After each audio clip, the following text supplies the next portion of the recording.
एक छोटा सा गांव जहां एक साधारण सा परिवार रहता था। पति, पत्नी और उनकी लगभग 7 साल की एक बेटी। घर में सबसे ज़्यादा प्यार अगर किसी को मिलता था तो वो थी उनकी बेटी। लेकिन कहते हैं ना कि प्यार से पेट नहीं भरता। पैसों की तंगी ने धीरे धीरे उनके घर की खुशियों को ख़त्म करना शुरू कर दिया था। पति खेतों में काम किया करता था, लेकिन वो जितना कमाता था उतना घर चलाने के लिए काफ़ी नहीं था। हर दूसरे तीसरे दिन घर में झगड़ा होता था, कभी राशन को लेकर, कभी पैसों को लेकर और कभी उनके भविष्य को लेकर। एक शाम झगड़ा पहले से भी ज़्यादा बढ़ गया। उनके झगड़ों की आवाज़ें इतनी तेज थी कि पड़ोसी भी सुन रहे थे। पति गुस्से में था, पत्नी रो रही थी और उनकी बच्ची एक कोने में खड़ी सब देख रही थी। अचानक पत्नी ने अपनी बेटी का हाथ पकड़ा, दरवाज़ा खोला और घर से बाहर निकल गई। पति को लगा कि जब गुस्सा शांत होगा तो वापस आ जाएगी, इसलिए उसने पीछे जाने की भी ज़रूरत नहीं समझी। लेकिन कुछ ही देर बाद बाहर से लोगों की चीखने की आवाज़ आने लगी। पति भागता हुआ बाहर निकला तो देखा कि थोड़े दूर के एक कुएं के पास काफ़ी लोग इकट्ठा हो चुके थे। वो भागता हुआ वहां पहुंचा तो उसे पता चला कि उसकी बीवी अपनी बेटी को लेकर कुएं में कूद गई है।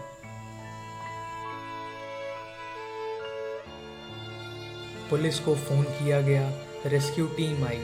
काफ़ी देर की कोशिश के बाद दोनों को बाहर निकाला गया, लेकिन तब तक बहुत देर हो चुकी थी। माँ और बेटी दोनों की मौत हो चुकी थी।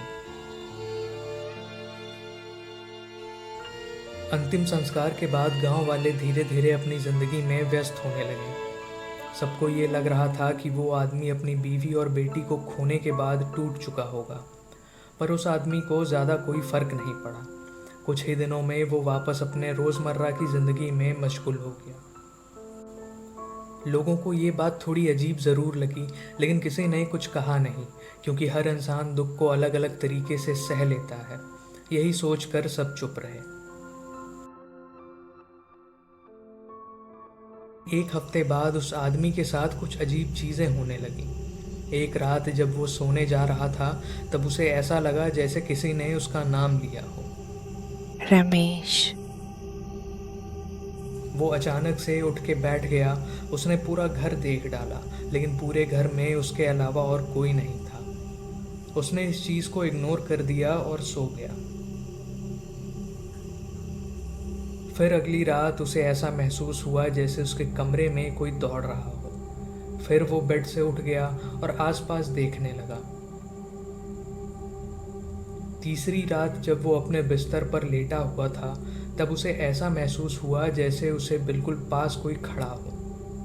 वो अपनी आँख खोलने की हिम्मत भी नहीं कर पा रहा था। कुछ देर बाद उसे एक धीमी सी आवाज़ सुनाई दी। अजी, सुनते हो? वो झटके से उठ के बैठा। कमरा खाली था। उस रात के बाद वो काफ़ी ज़्यादा डर चुका था। अब उसे दिन के समय भी लगता था जैसे उसे कोई देख रहा हो, कभी घर के दरवाजे से, कभी कमरे के कोने से, तो कभी कुएं की दिशा से।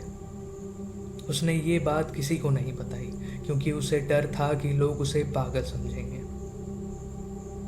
अब उसके साथ हर रोज़ कुछ न कुछ होने लगा था। एक रात जब वो सोया था तो उसे ऐसा महसूस हुआ जैसे उसके छाती पर कोई बैठा हो। वो सांस लेना चाहता लेकिन ले नहीं पाता। वो पसीने में भीगा हुआ उठा और सुबह तक जागता रहा। धीरे धीरे दिन बीतते रहे। उसकी आंखों के नीचे काले घेरे पड़ने लगे, चेहरा सूखने लगा और उसका बर्ताव भी बदलने लगा। गांव वालों को लग रहा था कि शायद उसे अपनी बीवी और बेटी के खोने की वजह से सदमा लगा हो।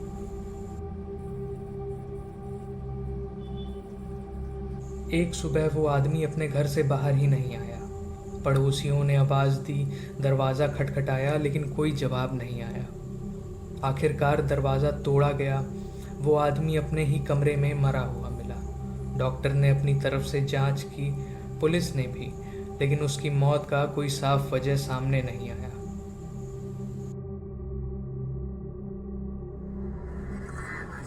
उस आदमी की मौत के बाद गांव वाले उसी की चर्चा कर रहे थे। और इसी बीच एक सुबह गांव की एक औरत खेतों की तरफ जा रही थी।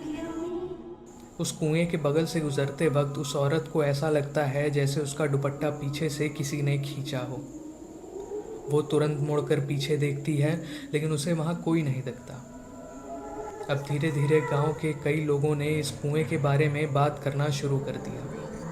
वहां आसपास रहने वाले लोगों को रात में उस कुएं से रोने की आवाज़ें भी सुनाई देती थी। धीरे धीरे लोगों ने उस रास्ते की तरफ जाना कम कर दिया जिस तरफ वो कुआं था। एक दोपहर गांव के मुखिया की बेटी, जो लगभग 20-21 साल की थी, वो अपनी सहेली के घर से लौट रही थी। सबसे छोटा रास्ता उस कुएं के बगल से होकर गुजरता था। वो शाम से पहले घर पहुंच गई। सब कुछ नॉर्मल लग रहा था, लेकिन रात होते होते उस लड़की का बर्ताव बदलने लगा। वो अपने कमरे के एक कोने में बैठकर खुद से ही बातें करके हंस रही थी। कभी वो हंस रही थी, कभी वो अचानक बिना वजह रोने लगती। उसकी माँ ने जब पास जाकर उसका हाथ पकड़ा तो उसने झटके से हाथ छुड़ा लिया। उसकी आंखें भी बिल्कुल अलग और अजीब सी लग रही थीं।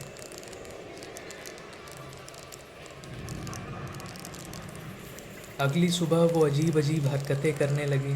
ज़मीन पर लेटकर रोना, ज़मीन पर थूकना और फिर उसे ही चाट लेना। ये सब देखकर उसकी माँ चीख उठी। उसके पिता यानी कि गांव के मुखिया को भी समझ आ गया था कि ये सब उसके बस के बाहर की बात है। बिना देर किए गांव के मुखिया ने एक सिद्ध गुरुजी को बुलवाया। गुरुजी ने लड़की को देखा, पूरे घर का एक चक्कर लगाया और फिर बिना कुछ कहे वो उस लड़की और उसके परिवार वालों को उस कुएं के पास ले गए। ये सब यहीं से शुरू हुआ है। इस कुएं में अशांत आत्मा का वास है। ये सब कहकर गुरुजी ने वहीं पर पूजा शुरू कर दी। मंत्रों के उच्चारण, हवन और घंटों तक चलने वाली क्रियाएं। पूजा खत्म होने तक वो लड़की बेहोश होकर ज़मीन पर गिर गई और जब उसे होश आया तो वो बिल्कुल नॉर्मल हो चुकी थी। उसे कुछ भी याद नहीं था कि पिछली शाम के बाद से उसने क्या क्या किया। मुखिया की बेटी के ठीक होने के बाद गुरुजी ने एक धागा लिया और उस पर कुछ मंत्र पढ़ा और फिर उस धागे को कुएं के चारों तरफ बांध दिया। इस जगह को अब छेड़ना मत, और जितनी जल्दी हो सके इस कुएं को हमेशा के लिए बंद करवा दो। मुखिया ने सिर हिलाकर हामी भरी और पूछा, अब सब ठीक हो जाएगा ना गुरुजी? तब गुरुजी ने कहा, कभी कभी कुछ चीजों को पूरी तरह ठीक नहीं किया जा सकता, बस उसे रोका जा सकता है। कुछ ही दिनों में गांव वालों और मुखिया ने उस कुएं को सीमेंट से पूरी तरह से बंद करवा दिया और गांव वालों ने उस रास्ते को हमेशा के लिए छोड़ भी दिया।